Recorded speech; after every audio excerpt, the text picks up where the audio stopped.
আসসালামু আলাইকুম, কেমন আছেন সবাই? তো প্রথম প্রশ্নটা হচ্ছে যে মার্কিন যুক্তরাষ্ট্রের কোন প্রেসিডেন্ট জাপানে পারমাণবিক বোমা নিক্ষেপের অনুমোদন করেছিলেন? এটা হচ্ছে হ্যারি এস ট্রুম্যান। হ্যাঁ, তো হ্যারি এস ট্রুম্যান সে হচ্ছে জাপানে যে এই যে পারমাণবিক বোমা নিক্ষেপের জন্য অনুমোদন দিছিল, এটার কারণটা ছিল মূলত উনি চাচ্ছিলেন যে দ্বিতীয় বিশ্বযুদ্ধ যাতে দ্রুত শেষ হয়। হ্যাঁ, এবং উনি এটা মনে করেছিলেন যে পারমাণবিক বোমা যদি ব্যবহার করা হয় তাহলে জাপান হচ্ছে দ্রুত আত্মসমর্পণ করবে এবং হচ্ছে যুদ্ধ শেষ হবে। হ্যাঁ, আর ওনার আরও একটা কারণ হচ্ছে যে উনি মানে চাচ্ছিলেন যে এই যে এই যে স্থল আক্রমণ, হ্যাঁ, এইটা যদি মানে জাপানিদের দ্বারা যদি মানে প্রতিরোধ হয়, হ্যাঁ, তাহলে হবে কি যে লক্ষ লক্ষ আমেরিকান যে সৈন্য তাদের হচ্ছে জীবনহানির আশঙ্কা হবে এবং ভয়াবহ ক্ষতি হবে। এই কারণে সে হচ্ছে পারমাণবিক বোমার মানে ব্যবহারের সিদ্ধান্ত নেয়। আর জাপান হচ্ছে কি তখনও মানে এত কিছু হয়ে যাওয়ার পরেও তারা হচ্ছে নিঃশর্ত আত্মসমর্পণে রাজি ছিল না।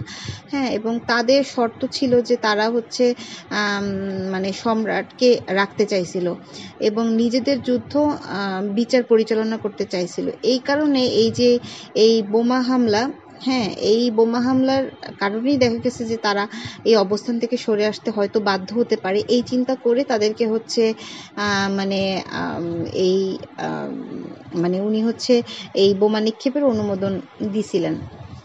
তারপর হচ্ছে নিম্নোক্ত কোন দেশটি ইউরোপিয়ান ইউনিয়নের মানে ইইউ এর সদস্য নয়? তো এখানে চারটা অপশন আছে: বুলগেরিয়া, হাঙ্গেরি, পোল্যান্ড এবং সুইজারল্যান্ড। তো সুইজারল্যান্ড এটা হচ্ছে ইইউ এর সদস্য না। তাছাড়া যে অন্যান্য আছে সেগুলো মানে এছাড়াও আরও হচ্ছে 27টা দেশ হচ্ছে ইউরোপীয় ইউনিয়নের সদস্য। হ্যাঁ, তো এই যে ইউরোপীয় ইউনিয়ন তাদের কাজ হচ্ছে যে এই যে সদস্য রাষ্ট্রগুলো তাদের মধ্যে অর্থনৈতিক, রাজনৈতিক এবং সামাজিক নীতি সমন্বয় করা এবং শান্তি ও সমৃদ্ধি নিশ্চিত করা।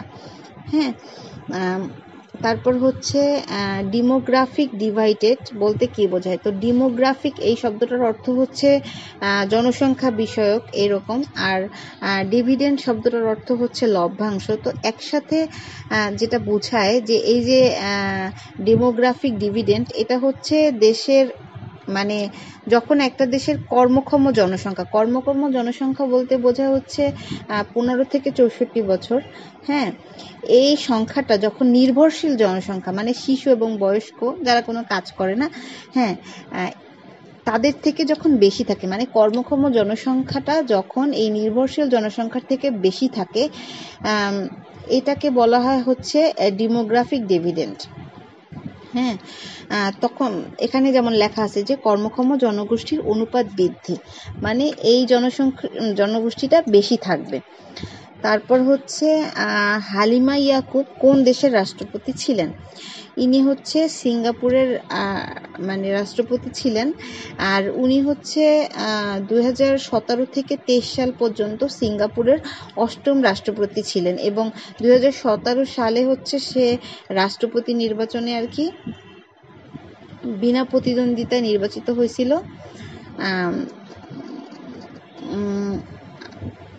এই আর কি।